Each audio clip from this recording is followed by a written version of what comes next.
चलिए जानते हैं आज की मुख्य हेडलाइंस।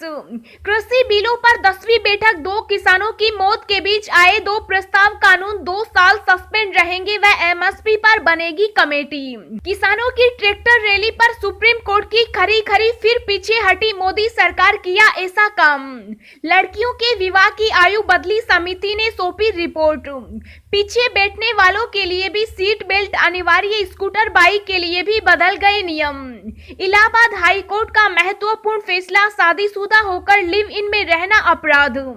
आंदोलन के दौरान दुखी किसान ने जहर खाकर दे दी जान, अंतिम खत में सरकार के लिए लिखी ऐसी बड़ी बात। इन 6 देशों को कोरोना वायरस वैक्सीन की सप्लाई करेगा भारत, आगे और भी देशों को दिया जाएगा टीका। जी हां दोस्तों, और भी बहुत बड़ी काम की खबरें निकल कर आ रही है, इसलिए वीडियो को लास्ट तक जरूर देखना। तो चलिए जानते हैं एक एक करके तमाम बड़ी खबरों को। पर इससे पहले अभी तक आपने इस वीडियो को लाइक नहीं किया तो लाइक कर दीजिए। तो चलिए वीडियो स्टार्ट करते हैं।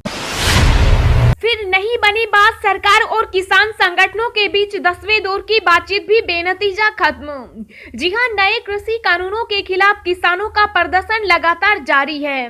सरकार और किसान संगठनों के बीच बुधवार को 10वें दौर की बातचीत भी बेनतीजा खत्म हो गई। बैठक के दौरान सरकार ने 2 साल तक कानून निलंबन का प्रस्ताव दिया था, जिसे किसान संगठनों ने नामंजूर कर दिया। इसके अलावा केंद्र सरकार की तरफ से नई कमेटी के गठन के प्रस्ताव भी किसानों ने ठुकरा दिया। अब अगले दौर की बातचीत 22 जनवरी को होगी। उधर किसानों की 26 जनवरी को होने वाली ट्रैक्टर रैली को लेकर दिल्ली पुलिस की याचिका पर सर्वोच्च न्यायालय में सुनवाई हुई। इस दौरान सुप्रीम कोर्ट ने एक बार फिर दोहराया कि रैली को लेकर फैसला दिल्ली पुलिस ही करे। वहीं इससे पहले किसान नेता राकेश टिकैत ने यह भी साफ कर दिया था कि जब तक सरकार उनकी मांगे नहीं मान लेती, आंदोलन जारी रहेगा। उन्होंने गणतंत्र दिवस को लेकर भी कहा था कि इस बार यह ऐतिहासिक होगा। एक तरफ जवान परेड कर रहे होंगे और दूसरी तरफ किसान प्रदर्शन। इलाहाबाद हाई कोर्ट का महत्वपूर्ण फैसला, शादीशुदा होकर लिव इन में रहना अपराध। जी हां, लिव इन रिलेशनशिप पर एक अहम निर्णय सुनाते हुए इलाहाबाद हाई कोर्ट ने कहा है कि शादीशुदा होते हुए गैर पुरुष के साथ पति पत्नी की तरह रहना लिव इन रिलेशनशिप नहीं है, बल्कि यह अपराध की श्रेणी में आता है। ऐसे संबंध को संरक्षण देने का अर्थ है अपराध को संरक्षण देना। जो पुरुष किसी विवाहित महिला के साथ लिव इन रिलेशन में रह रहा है, वह भारतीय दंड संहिता के 494 और 495 के तहत दोषी होगा।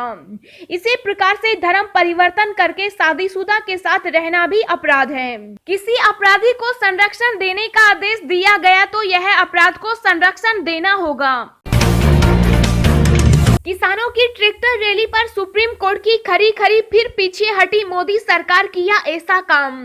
जी हां, केंद्र सरकार ने नए कृषि कानूनों के खिलाफ आंदोलन कर रहे किसानों की 26 जनवरी को प्रस्तावित ट्रैक्टर रैली को लेकर हस्तक्षेप करने के अनुरोध वाली याचिका बुधवार को उस वक्त वापस ले ली जब उच्चतम न्यायालय ने कहा कि यह पुलिस से जुड़ा मामला है। प्रधान न्यायाधीश ने कहा कि गणतंत्र दिवस पर प्रस्तावित ट्रैक्टर रैली निकालने से जुड़े मुद्दे से निपटने का अधिकार पुलिस के पास है। पीठ ने वीडियो कॉन्फ्रेंसिंग के जरिए हुई सुनवाई पर कहा, हम आपको बता चुके हैं कि हम कोई निर्देश नहीं देंगे। यह पुलिस से जुड़ा मामला है, हम इसे वापस लेने की अनुमति आपको देते हैं। आपके पास आदेश जारी करने के अधिकार हैं, आप करिए, अदालत आदेश नहीं जारी करेगी। आंदोलन के दौरान दुखी किसान ने जहर खाकर दे दी जान, अंतिम खत में सरकार के लिए लिखी ऐसी बड़ी बात। जी हां, केंद्र के कृषि कानूनों के विरोध में पिछले 56 दिनों से दिल्ली बॉर्डर पर डटे किसानों का सब्र अब टूटता नजर आ रहा है। टीकरी बॉर्डर पर एक किसान ने जहर खा लिया। किसान की देर रात संजय गांधी अस्पताल में इलाज के दौरान मौत हो गई। बताया जा रहा है कि किसान ने मुख्य पंच के पास जहर खाया था। किसान की पहचान रोहतक निवासी जय भगवान के रूप में हुई है। गौरतलब है कि इससे पहले भी एक किसान ने फांसी का फंदा लगा आत्महत्या कर ली थी। जहरीली पदार्थ निगलने से पहले जय भगवान राणा ने देशवासियों के नाम एक पत्र भी लिखा था। इसमें उन्होंने किसानों की समस्या का समाधान सुझाया। उन्होंने लिखा कि सरकार सभी राज्यों के दो किसान नेताओं से मीडिया की मौजूदगी में बात करे। अगर ज्यादा राज्यों के किसान नेता कानूनों के खिलाफ हो तो कानूनों को रद्द कर दिया जाए, और ज्यादा राज्य कानून के हक में है तो किसान अपने आंदोलन को खत्म कर घर चले जाएं। वहीं कांग्रेस नेता राहुल गांधी ने भी किसानों को लेकर प्रेस कॉन्फ्रेंस के जरिए सरकार पर जमकर हमला बोला। राहुल ने कहा कि सरकार किसानों का ध्यान भटकाने की कोशिश कर रही है। 9 बार बात हो गई है, सरकार मामले में कोर्ट को घसीट रही है। दोस्तों, अगली खबर जानने से पहले आपसे एक रिक्वेस्ट है कि इस वीडियो को बनाने में मुझे बहुत ज्यादा मेहनत लगती है, तो इस मेहनत के लिए वीडियो को एक छोटा सा लाइक जरूर करें। पीएम किसान योजना आपकी इस गलती की वजह से खाते में नहीं आ रहे पैसे, ऐसे करें सुधार। जी हां, प्रधानमंत्री किसान सम्मान निधि योजना के तहत सरकार हर साल किसानों को 6,000 रुपए सीधे उनके बैंक खाते में ट्रांसफर करती है। सरकार ये 6,000 रुपए साल भर में 3 किस्तों के आधार पर देती है। 4 महीने में एक किस्त आती है। अब तक सरकार किसानों को 6 किस्तों में पैसे मुहैया करा चुकी है। 7वीं किस्त भी आनी शुरू हो चुकी। 7वीं किस्त पाने के लिए लाखों किसान हैं जिनका पेमेंट अटक गया है। उनके आधार नंबर देने या अकाउंट नंबर देने में कहीं कोई गलती हो गई होगी, लिहाजा उनको अभी तक 7वीं किस्त के 2,000 रुपए नहीं मिले हैं। ऐसे में अगर आपने भी कोई गलत जानकारी भर दी है तो पीएम किसान सम्मान निधि की आधिकारिक वेबसाइट पर विजिट करके ठीक किया जा सकता है। वेबसाइट की लिंक आपको वीडियो के लास्ट में मिल जाएगी। यूपी में हॉलीवुड जैसी फिल्म सिटी बनाने की तैयारी अमेरिकी कंपनी ने शुरू की कवायद। जी हां, उत्तर प्रदेश के ग्रेटर नोएडा में फिल्म सिटी के निर्माण की कवायद तेज हो गई। अमेरिका के कंसल्टिंग कंपनी CBRI ने इसके लिए प्रेजेंटेशन दे दिया है। फिल्म सिटी का निर्माण हॉलीवुड की तर्ज पर करने की कवायद चल रही है। हालांकि CBRI देश के मुंबई, हैदराबाद, चेन्नई के स्टूडियोज का भी अध्ययन कर रही है। जानकारी के मुताबिक राष्ट्रीय राजधानी दिल्ली से सटे गौतम बुद्ध नगर जिले के ग्रेटर नोएडा में प्रस्तावित इस फिल्म सिटी में डिजिटल स्टूडियो से लेकर VFX स्टूडियो और फिल्म अकेडमी तक के निर्माण की योजना है। CBRI ने अपने प्रेजेंटेशन में बताया कि फिलहाल 12 क्षेत्रों पर फोकस किया जा रहा है। इसमें state of art studio, outdoor studio, shooting village शामिल है। CBRI के मुताबिक इस फिल्म सिटी में एडिटिंग स्टूडियो और डबिंग स्टूडियो भी होंगे। फिल्म प्रीमियम के साथ ही विश्व स्तरीय फिल्म फेस्टिवल्स आयोजन करने के लिए विशेष ऑडिटोरियम्स भी बनाए जाएंगे। फिल्म अकेडमी के निर्माण के लिए भी अलग से भव्य परिसर बनाया जाएगा। इस फिल्म सिटी में 5 star hotel, dormitory, retail shop, मनोरंजन पार्क और रेस्टोरेंट के निर्माण की भी योजना है।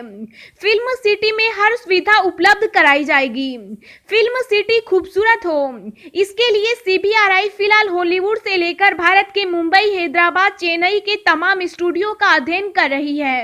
इस फिल्म सिटी का निर्माण यमुना एक्सप्रेस वे प्राधिकरण की 1,000 एकड़ जमीन पर कराया जाना है। यूपी सरकार की योजना है कि इस फिल्म सिटी में विश्व स्तर की सुविधाएं उपलब्ध कराई जाएं। लड़कियों के विवाह की आयु समिति ने सौंपी रिपोर्ट, न्यूनतम उम्र बढ़ाने की सिफारिश। जी हां, लड़कियों की विवाह योग्य न्यूनतम आयु का आकलन करने के लिए गठित समिति ने अपनी सिफारिशें प्रधानमंत्री कार्यालय और महिला एवं बाल विकास मंत्रालय को भेज दी है। सूत्रों ने यह जानकारी दी। सूत्रों ने कहा कि समिति ने लड़कियों के विवाह की उम्र बढ़ाने की पुरजोर सिफारिश की है। एक अधिकारी ने कहा कि महिला एवं बाल विकास मंत्रालय समिति की सिफारिशों पर विचार कर रहा है। आपको बता दें कि प्रधानमंत्री नरेंद्र मोदी ने भारत के 74वें स्वतंत्रता दिवस पर लाल किले की प्राचीर से राष्ट्र को संबोधित करते हुए कहा था कि सरकार इस बारे में विचार कर रही है कि महिलाओं की शादी के लिए न्यूनतम आयु क्या होनी चाहिए। दिल्ली में अब आएंगी आसमानी रंग की बसें, यहाँ जानिए खूबियां और यात्रियों को क्या होगा फायदा। जी हां, बसों के मामले में दिल्ली के लोगों को जल्द ही नए रंग की बसों का अनुभव करने का अवसर मिलेगा। दिल्ली में अब आसमानी रंग की बसें भी दिखेंगी।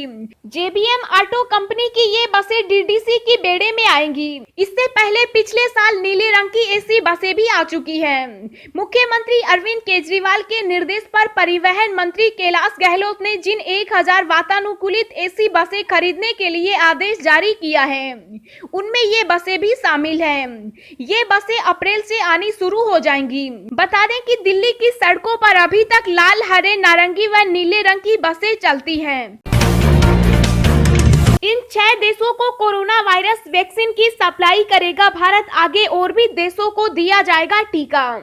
जी हां, भारत ने घोषणा की कि वह सहायता अनुदान के तहत आज से भूटान, मालदीव, बांग्लादेश, नेपाल, म्यांमार, सेशेल्स को कोविड-19 के टीके की आपूर्ति करेगा।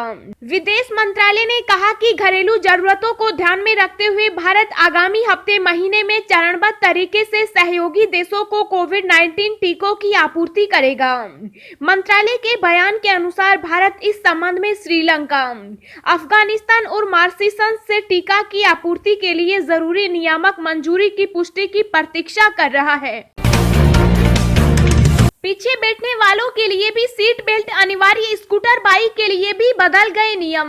जी हां, यदि आप दिल्ली में रहते हुए कार सवारी कर रहे हैं तो नए ट्रैफिक नियमों को लेकर जरूर अपडेट हो जाएं, क्योंकि थोड़ी सी लापरवाही पर भारी जुर्माना भरना पड़ सकता है।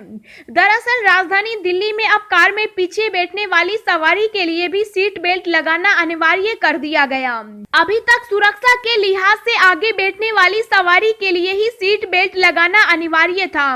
अब राष्ट्रीय राजधानी दिल्ली में अगर पीछे बैठने वाली सवारी ने सीट बेल्ट नहीं लगाया है तो 1000 रुपए तक का जुर्माना लगाया जा सकता है।